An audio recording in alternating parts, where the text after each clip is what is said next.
hari ini gue abis meeting dari pagi sama beberapa teman-teman gue orang market, pemain-pemain gede ya. Terus sekarang gue lagi mau ketemu sama HNWI clients gue.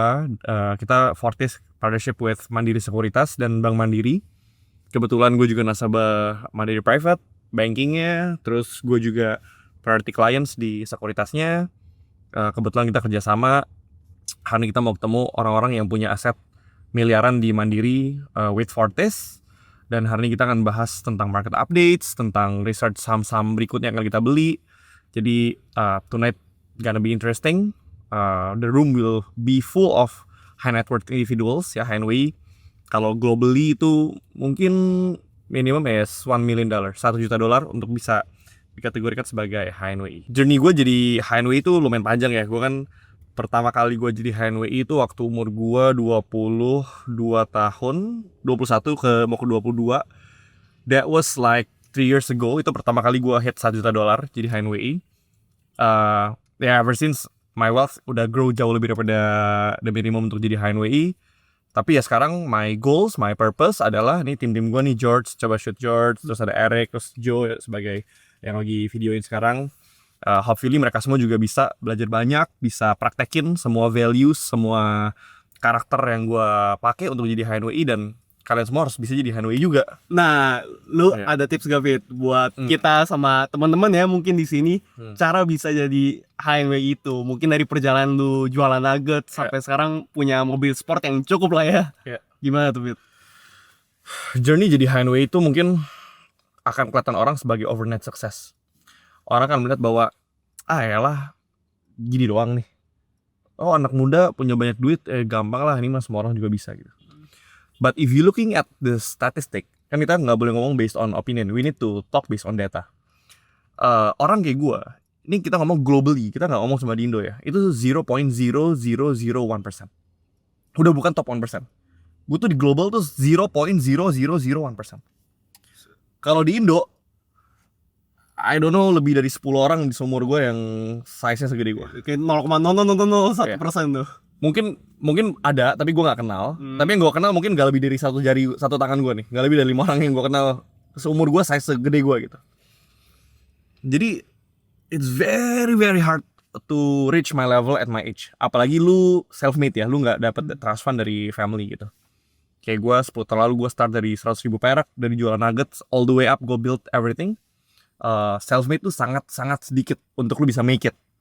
Tapi kalau lu perintis bukan lu pewaris gitu ya, how you can achieve the HNWI level?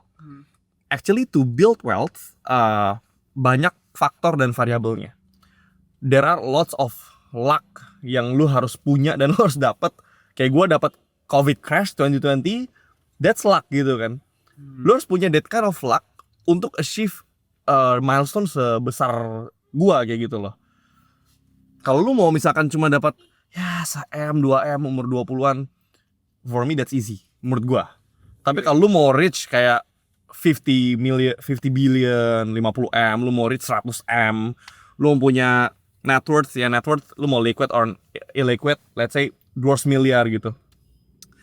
I think it's almost impossible tanpa luck. Jadi there are lots of luck included. That's why gua ngomong kayak gini bukan berarti orang-orang bisa langsung jadi kayak gue. Tapi kalau hidup cuma ngandelin luck juga gak bisa. You need to have some kind of principles. Lo harus punya some kind of value yang lo hidupin. Contohnya, gue tuh paling punya prinsip hidup itu karakter gue harus jadi kayak gimana gitu. Contoh, gue harus jadi orang yang disiplin. Gue harus punya strict schedule. Gue bangun jam berapa, gue kerja sampai jam berapa, terus nanti gue workout jam berapa. Jadi disiplin itu sangat penting. Terus ketika gue bekerja, gue gak kerja ngasal. Most people itu busy but not productive. Tapi kalau gue, setiap kali gue kerja, gue selalu berpikir what are the things that truly moving the needle. Jadi artinya adalah sebenarnya kerjaan apa sih yang benar-benar memberikan result gitu. Apa kerjaan yang membuat gue tuh truly productive, not only busy. Kalau orang gak bisa nemuin cara untuk kerja produktif bukan cuma sibuk, ya mereka nggak akan kemana-mana hidupnya. Lu akan kerja keras, lu akan kayak lari di hamster wheel. Lu akan kerja keras, but you're not going anywhere because you working on the wrong things. lu kerja di hal yang salah, gimana you want to go anywhere gitu loh. Benar juga, ya. Gitu loh. Terus one of my biggest principles yang bisa make me shift this level adalah delaying gratification. Delaying Ya, gratification. the first 8 years gua itu benar-benar nunda kesenangan karena gila. Gua nggak beli mobil, gua nggak jalan-jalan ke luar negeri. Bahkan baju gua tuh very cheap, kayak H&M, everything is H&M. Oh, mungkin orang bilang, oh H&M 400.000 meja mahal gitu. Tapi duit gua itu udah miliaran. Beli 4 meja 400.000 udah gak ada arti ya buat gua gitu kan. Beda ya. Gue masih naik ekonomi kalau gue travel. Jadi my life is very very frugal. Itu kayak the first 8 years. Kayak dari umur gue, pokoknya ya gak ada first 8 years lah. I think the first 6 years lah. Itu kayak 2015 sampai 2021. Ya 2021 itu pertama kali gue bought my first car, CR-V kan. Yang sekarang nyokap gue pakai. Then I bought Mercedes C-Class. Baru dari situ gue akhirnya beli Porsches and everything. Cuma kan gue beli ketika duit gue udah berpuluh-puluh kali lipat harga mobilnya gitu loh. Buat gue beli udah gak ada artinya gitu. Tapi ketika gue masih merintis, gue berusaha untuk menjaga ego gue. Gue gak mau membuat hidup gue tuh terlalu nyaman. Karena if you want to be successful, you need to have some kind of hunger. Lo harus lapar. Lo tuh harus berambisi untuk bisa achieve something.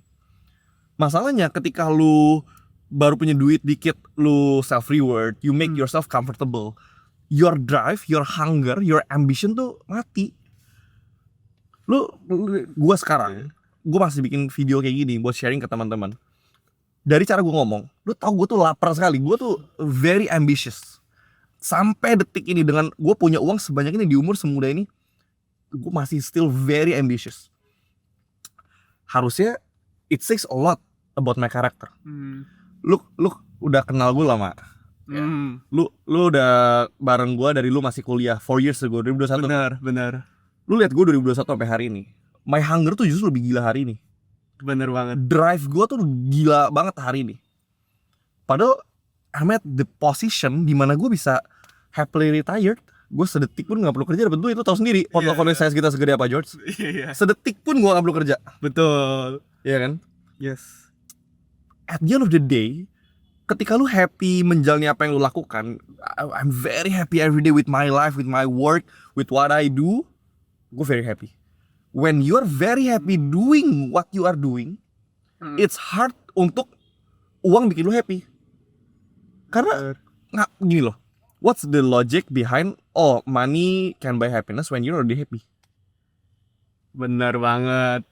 Orang yang pas punya duit dia spend karena dia merasa itu sebuah revenge, balas dendam akan stresnya dia. Ya let's say gua nggak mau mendiskreditkan kerjaan, tapi I have some cousins di big four accounting firm misalkan gitu ya, kerja sampai tengah malam. The first paycheck yang dia dapat, gua nggak pernah lihat orang ngabisin duit secepat dia, karena stressful. Benar. Pent up demand-nya tuh meningkat. Jadi pas dia stres, dapat duitnya dia spend supaya dia nggak stres. Itu jadi kayak, lu ngerti gak sih, kayak jadi lingkaran, cycle yang sama, cycle yang terus berulang gitu loh. Benar. Tapi ketika lu enjoying what you do, you are truly happy, lu seeing the results, you work on something bigger than yourself, you don't need money to make you happy. That's why you can keep delaying gratification. Ya. Berarti lu kayak bukannya the pursuit of happiness, lu the happiness of pursuit. Gua tuh kayak gitu. Benar. Karena gini loh, delaying gratification lu menunda kesenangan. Yes. Ini konteksnya financials. Tapi konteks gue bukan yang menunda kesenangan, gue udah seneng.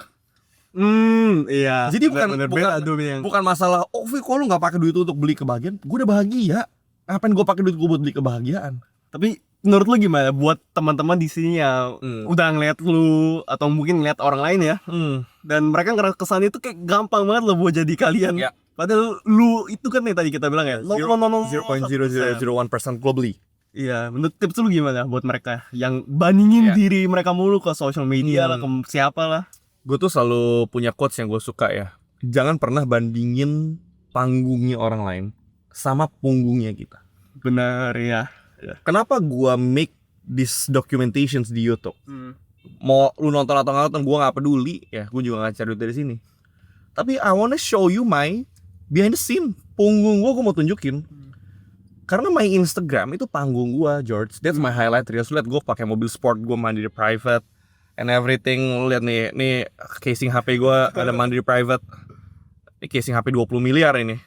This is my highlight reels gitu loh. Yes. People only see di bagus-bagusnya doang gitu. Tapi ya lu yang setiap hari sama gue, you know punggungnya kita, you know how hard working we are gitu loh. Seberapa banyak kerja yang kita benar-benar put in the work to make things work. Apa yang easy di mata orang, ketika lu ada di prosesnya, sebenarnya nggak segampang itu gitu. Benar. Iya kan? Iya. Jadi that's what we call is survivorship bias. Semua cerita sukses di social media, lu cuma ngelihat itu tip of the iceberg. Lu cuma lihat puncak daripada gunung esnya. Padahal the work, the sacrifice, how many late nights, early mornings yang we put in, itu nggak pernah dilihat. That's why rumput tetangga selalu lebih hijau. Yes. Tapi yang banyak orang lupa, rumput yang hijau adalah rumput yang rajin disiram dan rumput yang rajin dirawat, rajin dikasih pupuk. That's why rumputnya bisa hijau, that's why rumputnya bisa grow. Bisa jadi rumput hijau tetangga itu rumput sintetis. Bisa jadi rumput hijau yang tetangga rumput palsu. Iya. Karena social media is very easy to fake things. Lu mau kaya, gampang, lu sewa mobil, pakai cap palsu, lu edit portfolio, edit saldo bank lu, terus lu flexing di TikTok, very easy to page. Ya kan? Or you buy designer items. Designer items is very cheap. It's very easy to fake things, but it's very hard to fake credibility, to fake characters, to fake knowledge, to fake experience, to fake network. Banyak hal di hidup ini yang lu nggak bisa defend pakai uang, George. Amit-amit, if I lose it all tomorrow, my money go to zero. Tapi kalau gue punya my knowledge, my experience, my network, my character, Yes. terus the trust, the credibility yang orang punya akan nama gue gitu, gue bisa get back ke level gue sekarang whenever I want. Jadi what's the most important thing in this life? Actually bukan uang, karena uang itu cuma resources, uang itu cuma alat untuk achieve the kind of life that we want.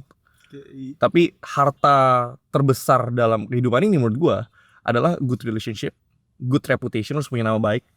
Good relationship meaning lu baik sama orang, lu terus bantu orang, lu nggak nipu orang, lu nggak merugikan orang, lu nggak jelek-jelekin orang. And then you have a good character. Karena ketika lu punya hubungan baik, nama lu baik, lu punya reputasi bagus, terus karakter lu bagus, lu mau sejatuh apapun dalam hidup, pasti akan ada orang yang bantuin lu. Karena ketika dulu gue belum punya uang, I think the easiest way to gain respect and admiration adalah untuk menunjukkan bahwa gue punya uang. Tapi at my current level, gue udah bisa beli semuanya itu. Dan setelah gue beli semuanya itu ternyata tidak memberikan lu respect and admiration. Atau kalaupun lu dapat respect and admiration, lu cuma dapat itu dari orang yang nggak kenal lu. Lu akan merasa kayak ngapain gua spend buat beli baju designer brands harga 20 juta gitu loh. Biar apa? Biar terlihat keren gitu kan. Jadi sekarang gua lebih aiming untuk gua kalau ketemu orang gua sopan gak sih? Gua respect mereka gak? Gua listening to them gak? Gua say thank you to the waiters atau enggak? Gua sekarang lebih fokus on my characters. Apa kerjaan gua bantu orang gak? Impactful gak? Helpful gak? Apakah omongan gue bermanfaat nggak? Apakah omongan gue baik, membangun nggak? Jadi ketika gue lebih focusing on the characters instead of to show off, justru respect and admiration from people-nya loncat. Bener. Kayak gitu. Jadi jangan pernah silau terhadap kesuksesan, terhadap uang, terhadap ilusi akan kekayaan gitu. Tapi berfokuslah menjadi manusia yang baik gitu loh. Karena di dalam diri lu punya 10 triliun, kalau lu brengsek orang gak ada suka sama lu juga buat apa gitu loh. Lu mau party dimanapun kalau orang gak suka sama lu juga, lu cuma jadi lonely guy yang punya uang gitu. Hidup lu jadi sangat miserable. Jadi kalau ngomongin wealth itu bukan cuma tentang uang. Kesehatan tuh wealth juga. Your relationship with your family, friends, and spouse itu wealth. Benar. Your freedom, lu bisa punya kebebasan untuk kerja dimanapun, kapanpun, itu wealth. Jadi we need to redefining bahwa kaya tuh bukan masalah seberapa banyak uang yang lu punya, tapi seberapa berkualitasnya dan seberapa lu puas menjalani hidup lu. That's the new definition of rich people menurut gua. Kayak gitu.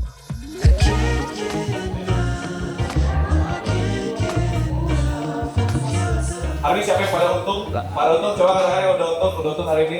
Oke, oh iya. Untung dari mana bro? Iya, PC, mantap. Dewa ada yang dari Dewa hari ini? Oh, dari Dewa. Nah, dari Dewa juga. Yang masuk sebagai mandiri sekuritas priority atau bank mandiri prioritas, semoga tahun depan jadi mandiri private juga. Jadi the only way untuk membuat semuanya happy adalah membuat kita semua unggul. Dan gue juga tiap hari kalian tahu saya gue di market teman-teman. Nggak mungkin dong gue mau kalian rugi, tapi gue juga rugi. Jadi kita semua di sini sifatnya mutualisme, kita saling menguntungkan teman-teman semua.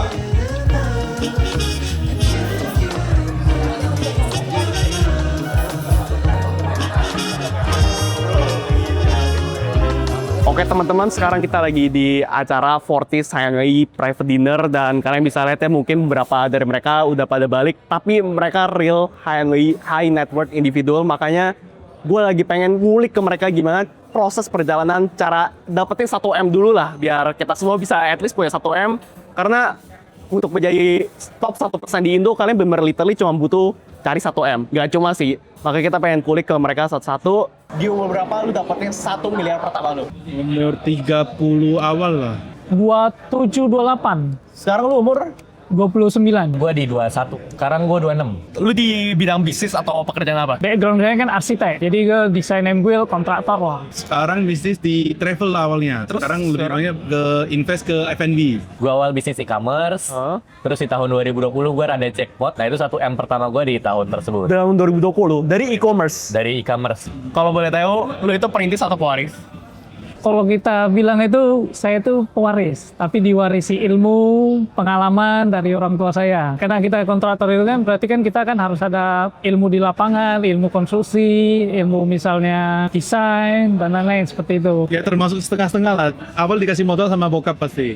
Buat bisnis travelingnya atau... Enggak, awal dikasih buat bisnis jam tangan awalnya. Oh, bisnis di tangan. Iya, rintis bisnisnya 4 tahun tutup. Dibilang waris sih enggak ya, lebih ke perintis kalau menurut gue, lebih incline ke sana. Dari yang diwarisi itu ya, berarti warisin bukan cuma tentang duit. Benar, Juga ilmu, pengalaman. Nah, gimana caranya lu bisa turn semua itu jadi dari 0 ke 1M pertama? mungkin bingung juga gue bilangnya, karena kan balik lagi, faktor luar itu berpengaruh. Faktor luck itu Faktor berpengaruh ya? berpengaruh, karena kadang kita udah kerja keras tapi nggak ada timing lucky-nya, itu nggak ada pun ya di sini, di situ-situ aja. Iya. Tapi pas kita udah kerja keras, dapat timing lucky-nya itu besar, nah dari sana kita meningkat. Tutup. Ya. Gimana cara lu bisa putar balikin itu? Kemarin ya cari awalnya ya itu kumpulin modal dari travel. Jadi aku jualan tiket pesawat sama voucher hotel. Oh, oke. Itu buat dapetin satu miliar pertama dari situ. Nggak sampai 1M. Oke. Itu ya setengahnya lah, setengahnya baru diinvest ke sana sini lah. Oh, Ya. berapa lama tuh buat dapetin 1 miliar pertama? Oh lumayan lama. Lumayan lama. Pas udah dikasih modal nggak, itu kan udah nggak mungkin minta lagi kan. Oh iya iya. Ya kalau ditanya gimana caranya pun ya terjadi gitu aja kadang. Tapi kalau lu sendiri gimana prosesnya? Prosesnya maksudnya kalau misalnya dari sebelumnya ya so-so aja lah, maksudnya cukup ini Pakai kontraktor waktu itu. ya Oke. cukup lah. Cuman memang beberapa waktu ini memang lagi banyak kerjaan, ya dari sana kita kumpulkan, pas dapat ini momentumnya apa semua kita kumpulkan, sebagian kadang kita tradingkan untuk dikembangkan lagi. Jadi hasil dari yang kontraktor klien-klien yang Bener, kalau ibaratnya kerjain. bener, kalau kita bilang kalau kita dengar dari David kan itu kan perbesar dulu income ya. Oh, Baru dari dari kontraktor. Benar, besar dari kontraktor kita misalnya sisihkan untuk investasi, misalnya ke emas, ke gold kan, sama sebagian ke trading. Sampai dikasih modal terus kan bisnisnya tutup, Iya. sampai nol atau gimana? Nggak sampai nol, nggak bisa sampai bertahan nol. hidup lah. Masih bertahan Iya, hidup. di Jakarta. Sempat mikir udah mau balik kampung ya. Buset. Abis itu, Ya. tapi cara putar baliknya gimana? kayak itu nggak berani main stok barang lagi, mainnya ke jasa jadinya. Makanya Makanya jasa. jualan tiket pesawat sama hotel. Jadi aku kasih servisnya pokoknya harga tidak maaf dari Traveloka tiket gitu, tapi kita bantu check-in, bantu pilih seat dan lain-lain lah. Ya, Terus plus ya kita kasih utang juga. Kasih utang. Oke. Nah, di situ mulai dapetin 500 miliar pertama. Nah, Baru dimuter-muter kayak iba. Terakhir ada sempat buka laundry juga. buka laundry. Iya. Nah, pinnacle point tiba-tiba jadi gede itu pas apa? Pas di travel kan lumayan tuh kan. Iya. Terakhir ya masuk ke investasi. Investasi saham atau? Saham. Oh, saham. Nah, sempat main ke XAU juga. XAU. XAU, iya. Tahun berapa? 2 tahun lalu lah. Oh, 2 tahun lalu, 2023. Iya. Oh iya, itu SAU emang lagi ganteng-gantengnya ya. Tapi gimana proses lu bisa dari 0 ke 1M itu sekompleks apa? Seribet apa?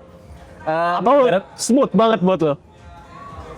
Dulu gua kira smooth, tapi ternyata emang gua udah menerima fakta bahwa dunia harus kerja keras kan. Dunia harus kerja keras, Jadi gua ngelakuin kerja keras itu tanpa disuruh. Dulu gua kayak gitu. Tanpa disuruh. Ini kalau gua cerita sedikit dari dulu pas gua kecil, ibaratnya gua menerima fakta bahwa gua broken home kan. Broken home. Jadi kayak mengandalkan orang tua itu nggak possible. Walaupun mungkin orang tua ada, rezekinya cuman kayaknya terlalu banyak ketidakpastian di keluarga gua. Akhirnya ya udah gua punya mindset bahwa mending cari uang kalau bisa sendiri lah. Akhirnya gua mengusahakan ke arah sana. Dibilang perintis, bisa dibilang ke sana karena ya gue hitungannya dapat uang jajan, privilege-nya kayak gitu. Gue dapat kebebasan juga dari orang tua. Oke. Masih bisa makan dan berinternet pria lah kan. Iya, iya.